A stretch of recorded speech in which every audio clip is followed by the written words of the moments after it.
defenses that I showed you. Again, there's multiple different ones that we could build off this and build off transitions off the clinch and different takedowns and stuff like this. One thing that came up about is getting that full transition to the back, right? So people get stalled and stuff like that. So what we can do is that if I get stalled on the way around, right? So I'm in here, block here, and I'm stuck and I can't get it.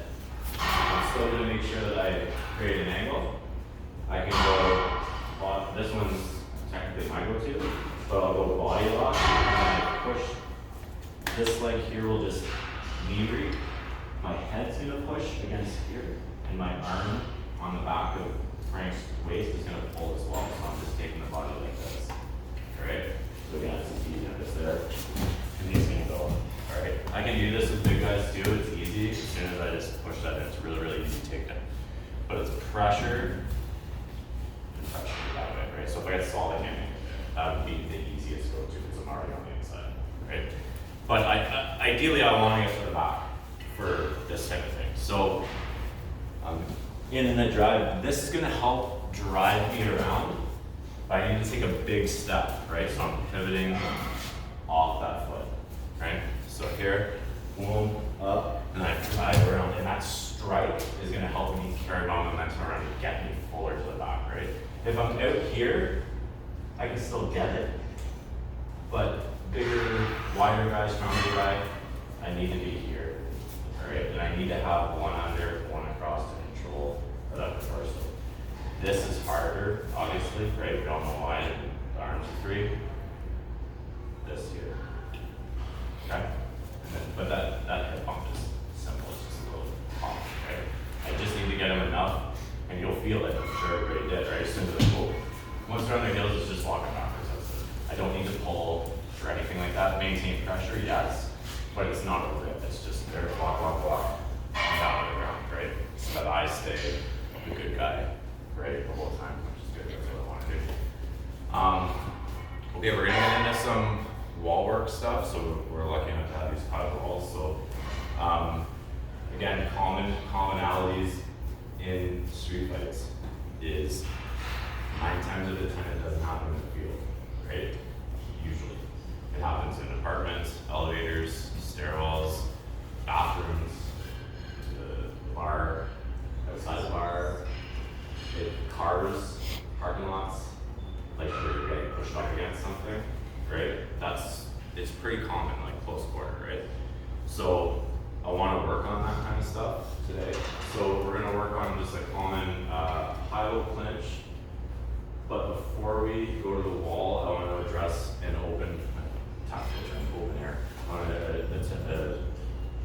touch on an open air, one that could happen. Now this is more, I don't want to say more LEO driven, but kind of.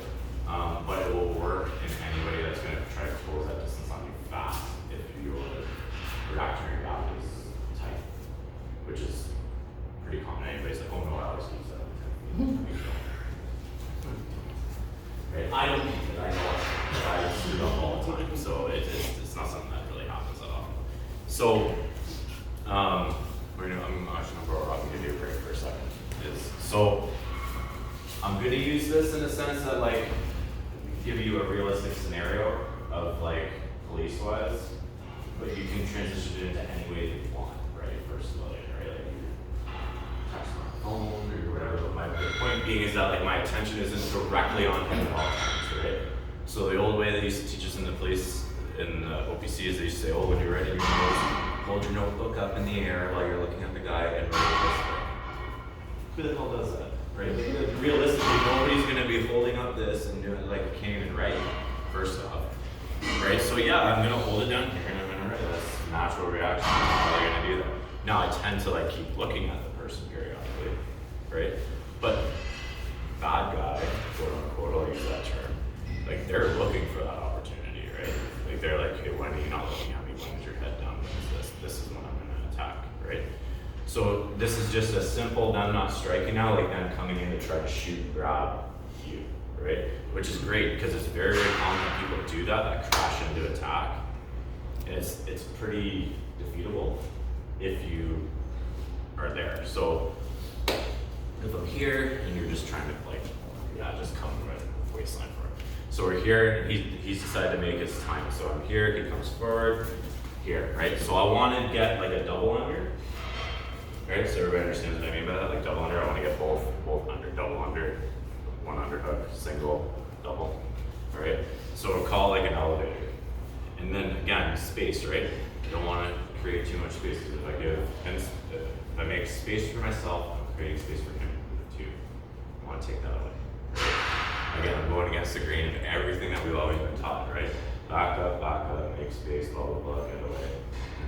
I don't like that, right? Same with punches, like back away, don't back away, crash, and get inside it. So I want to move in. So we go slow here, not paying attention, oh crap, here. So I want to come under and grab, and then I'm going to connect my hands in the back, kind of like a gable grip, all right?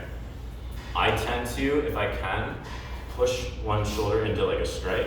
Everybody saw the last Conor McGregor fight, bang, right? I want to do that. Even if I don't get the strike, I get enough to move his head and I start breaking posture. All right? So again, he pops in, here, under and up, boom. This part back here is pushing against the head. All right? So I'm basically like taking my hands and I'm going like this with the mechanic. That's the mechanic. Okay? Shoulder comes in and I'm turning here. Okay? So I'm just gonna blah, blah, here. Now when I pull, now I just walk forward once he's there. Now know this. Are you gonna fall? Yeah, there's a good possibility. Okay, but I'm not getting taken down. I'm the one that's initiating the takedown. Now this is obviously a bad position for me to be in.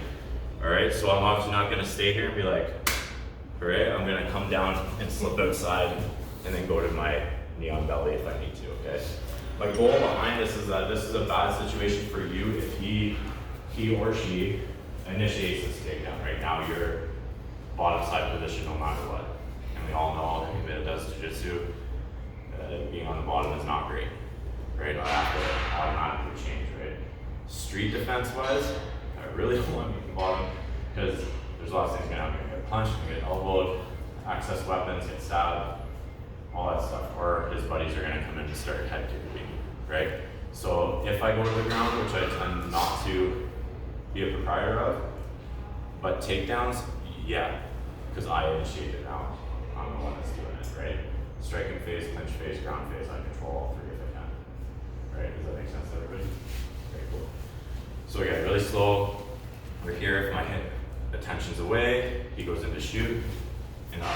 Now if he's really low on the shoot, right? Like if he goes like knee-wise, again, like yeah, I'm just gonna step out of the way and bang, right? Like simple access. This is more if they're just coming in to try to like grab and get you off balance, right? If it's a low shoot and like they're like really bombing in for the low leg grab, I mean, there's a simple answer to that. Some people say sprawls don't work. If you do effectively hold the head, I'm telling you they work. The one thing that I always add into the sprawl, I know I'm kind of meshing two together here, but if the question comes up, is that if he goes for that low shoot sprawl, again, always the head, right? Shake it away. And then as he tries to raise back up, I'm always leading with the knee first. So the pressure's knee, and then go, and just come out, right? He's trying to take you down, step out, retract with the knee constantly. Down, back, always, right? Because their pressure is to be like, oh shit, I can stop. Okay, no, I need to get my head up. Cool, as soon as your head comes up, just leading my knee. And then hopefully that's the end. Right, so I always, if you practice sprawl drills, it's up to you. I tend to practice the sprawl where like I sprawl and then I come back with a pad and always build that into my repertoire. It's always a knee, always a knee, always a knee. This one, if it's an elevator sweep, they're just coming in forward. Here, I want to catch it, grab, up, and then start walking. If I can stay to the outside, that's the goal. If I get tied up, I'm telling you, it's probably going to happen. Know the transition ever, right? Don't stay. And do not get mount. Don't get mount. Okay? Please, promise me you will not. Okay? I'll show you why when we get to edge weapons, why like mount is like Not cool. In competition fighting, Mound is awesome. Awesome. On the street, Mound is really bad. Alright? We'll talk about that after because I'm going to talk too much. So, I just want you to go 1 for 1 with your partners on this, nice and slow. Okay, you don't need to bomb in if you're feeling comfortable and you guys are all adults and you can talk to each other and say, like, no, you go a little bit harder, that's cool to do that. If you're like, yeah, he's up on me, then just get the movements down, right? Just have communication with your partner. Double under,